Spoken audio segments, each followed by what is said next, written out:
Well, we're back again, and thank you again for being patient. And again, thanks for the new subscribers. I'm loving this. Appreciate. And please smash that like button, if anything else, and leave your comments, if any, or anything that you suggest or recommend that I may have to re-explain or didn't properly explain it. So here we go. We're going to roll up our sleeves down and get to work with Vedic astrology.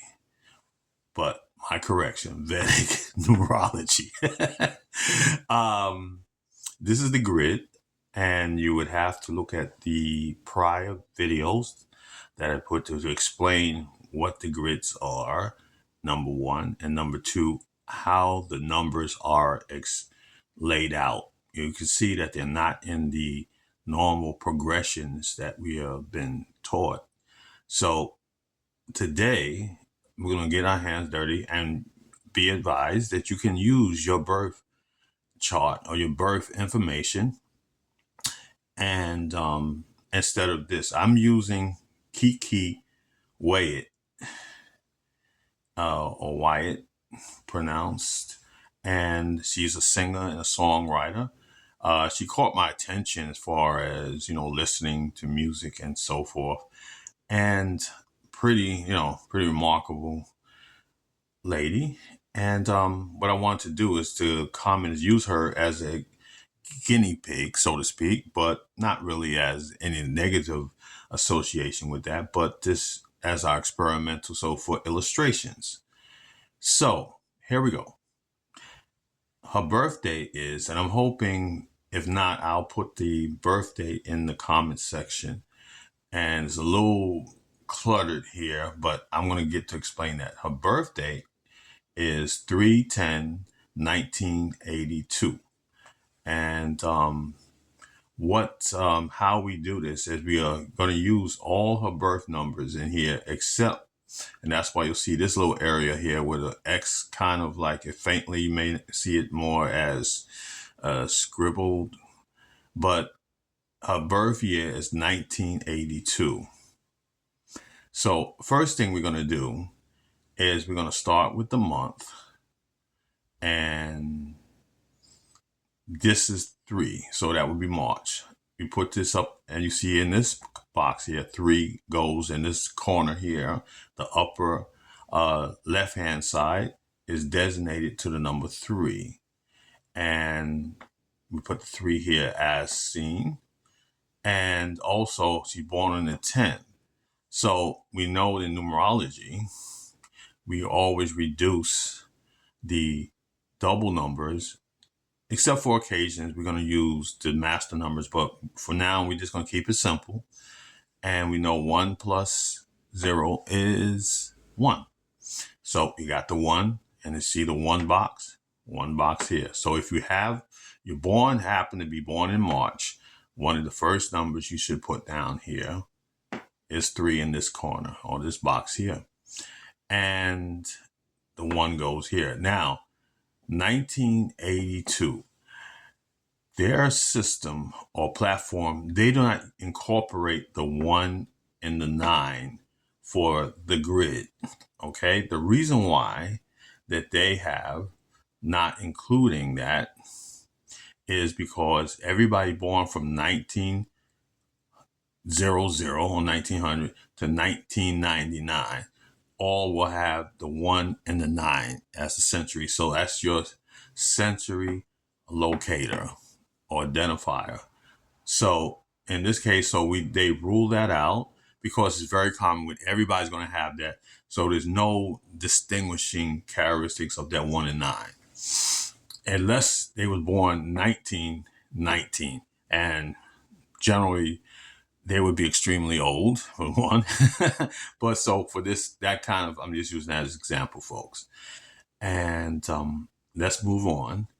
So the 1 and 9 is excluded, and we're left with the 8 and the 2. So you'll start with the 8, and you see over here, the 8 goes here in the center column at the bottom. Here we go. And here we located that. And 2. And we locate over here in the furthest or the left-hand column. 2 is designated here. That's where we got. So her numbers, and keep in mind, so some people may ask the question, if you want to comment, what happens if you have only 3 numbers that you can use, or actually 4, well, it can be 3 or 4, depending on if it's a 0, or 1990, which would we use that only a 9, of course we wouldn't use the 0. We just leave it as is. We are going to go into another step, and we're going to go into what I'll explain in another separate video. We call it the Mahadasha or Mandasha.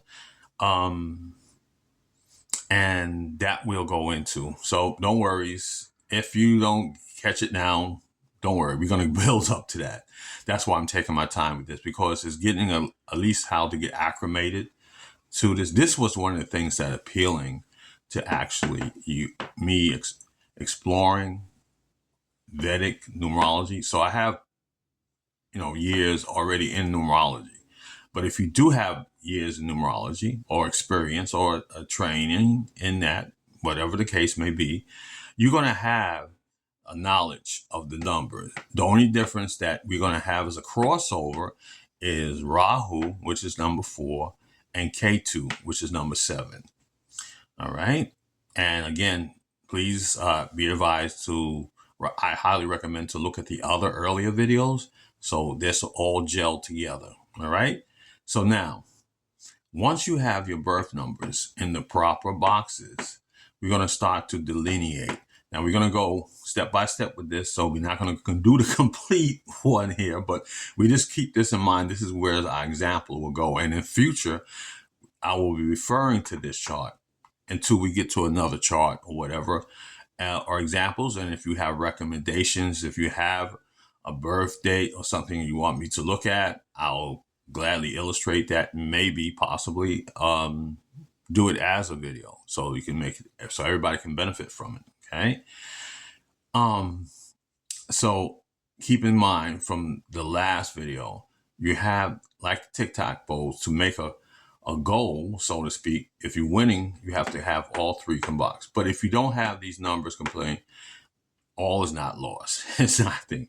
These boxes will, during the time experience in your lifetime, we'll have each one of these boxes. We'll have, like in Western, we'll say transits or progressions. Where it's a dynamic unfolding of your chart. So in this new form of numerology, you start to see other parallels. And there's also apps out there. So Vedic numerology, and you will find it. So that can make it a little cleaner, because my renditions, as you see, it has a lot to be desired. So my apologies for that. So this is how we're going to start this off. So we have Kiki Wyatt, born March 10th, 1982. And this is how the grid would look. So just focus on that. And we will continue more from this step here. So please, thank you for listening and patient. Please like and subscribe if you haven't. And I do appreciate all the new subscribers. Thank you so much. Peace.